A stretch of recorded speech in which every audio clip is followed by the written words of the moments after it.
Speaking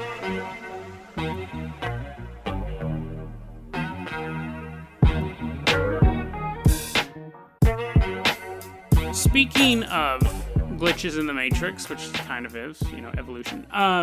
So there is, like I said, I like to cover conspiracy theories that are fairly obscure. There are the classics, the ones that I like. I like Bermuda Triangle. I really like disappearing. Conspiracy theories or paranormal events, stuff that disappears. Ghost stories are okay if they're out of the ordinary. Like I want to do one on ghosts that have murdered people. I find that fascinating. Just ghost sightings I don't find necessarily that fascinating. But when ghosts murder people, there's been a few cases where that may have happened. But overall, I like to do conspiracy theories or paranormal events that people don't know about. And one of them is, we did Dublin, Wisconsin. Another one is Michigan Blue Hell.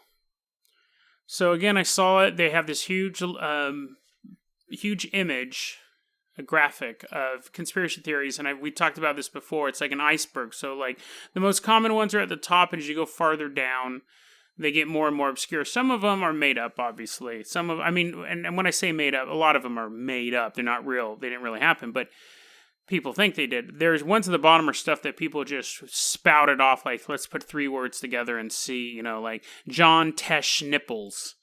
And people will be like, oh man, what's John Tesh Nipples? I gotta look that. And it's just, they just threw random words together. Michigan Blue Hell, it may be one of those, but it's actually, because I've Googled a bunch of them to see if there's any credence to them. And some of them they have a couple pages dedicated to. It'd still be nonsense. But Michigan Blue Hell I find fascinating. So, first off, what the term Blue Hell is, it's a video game term.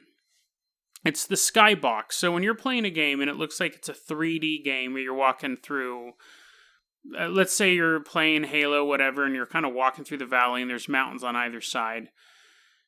You can clip through the mountains. So you can basically move through the mountains through some sort of glitch in the game, and then you pass through what you thought was a 3D object, but it's actually just like a graphic on either side of you. Now you're in what's called Blue Hell. It's basically like the skybox. It's the parameters of the game. So now you're outside of where the developers wanted you to be, and you're kind of just in this void. And it tends to be blue because what happens is they paint the sky blue and they just basically program a big blue box and then they put the assets inside of it and you're supposed to walk that path. But most games, you can glitch out if you're persistent enough.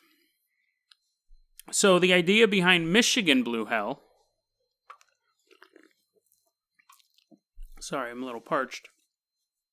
The idea behind Michigan Blue Hell is there is a place in Michigan. It's in an abandoned building that you can clip out of our reality. Now, there's the theory that we are living in a simulation, that everything we see is actually kind of like a Matrix type simulation. It's being programmed on the fly. And that's why things don't make sense when you look at a macro level and a micro level.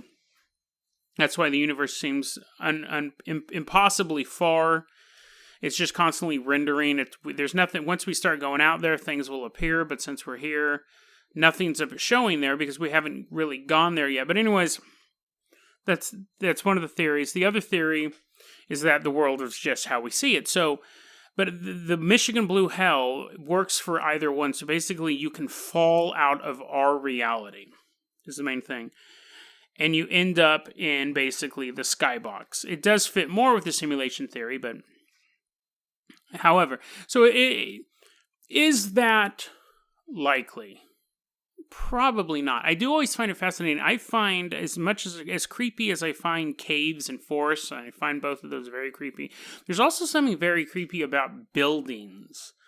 You build a skyscraper, you build like a 3-story building with 10 offices, and knowing that some of those offices are just empty and like the sun rising and the sun setting and just it being, and that's creepy too. I find emptiness creepy, but I also find forest full of animals creepy. No, I find forest full of animals dangerous, but an empty forest is terrifying. So a building full of people, I'd be like, I don't have any problem with these people. But being in an office complex by myself, being in a library by myself, that's really, really spooky. So yeah, the idea that you can there's a random building in Michigan that you can walk into and just kind of fall out of our reality. You didn't mean to do it.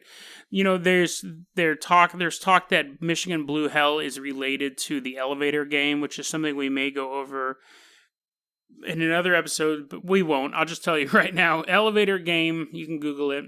I'll link it, whatever.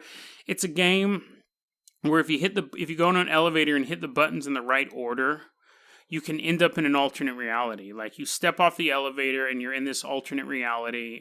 They did a short film version of it, I think, in VHS 2 or 3 or whatever. But anyway, so that's the same thing. It's basically a way to leave our reality, which again is another conspiracy theory or paranormal event that I find fascinating. I'm going to do an episode. I'm going to do a story on a couple of people who have supposedly come from their realities to ours. It also kind of plays with the Mandela effect. Anyways, where I'm going with this is that apparently also in Michigan there is a story about a native... No. There is a story in Michigan that in their Native American history, they had a evil snake god there, and they actually trapped him in this Michigan Blue Hell area. So it's one of those stories that one may have preceded the other. Either there was the old legend about the evil snake god that was causing trouble in the Michigan area and was trapped into this void, and then someone read that story and they said, oh, that's a cool idea, but let me modernize it and call it Michigan Blue Hell. There's the other possibility that the Michigan Blue Hell story was made up first, and then someone went back and made up a story about the tribes, because I really don't know. I'm just reading this on the internet. The most fascinating answer, though, is that they're both true, and that is that there was a giant snake god thrown into a void in Michigan. We built a city on it, and there's still like a frayed area of reality where you can walk into an office building and fall out of the skybox. I mean, obviously, two of those are far more likely than the third one, but again, I think the third one is interesting. I think that's kind of an interesting concept, and it plays into my whole office buildings are creepy if there's nobody in them. That was a clip from our daily podcast, Dead Rabbit Radio. Dead Rabbit Radio is available on YouTube or anywhere that you listen to podcasts. It's daily paranormal, conspiracy, and true crime news. If you want to hear the full episode that this clip came from, check the link below. Please like and subscribe. And hit that little bell, too. That does some magical stuff. Thanks, guys.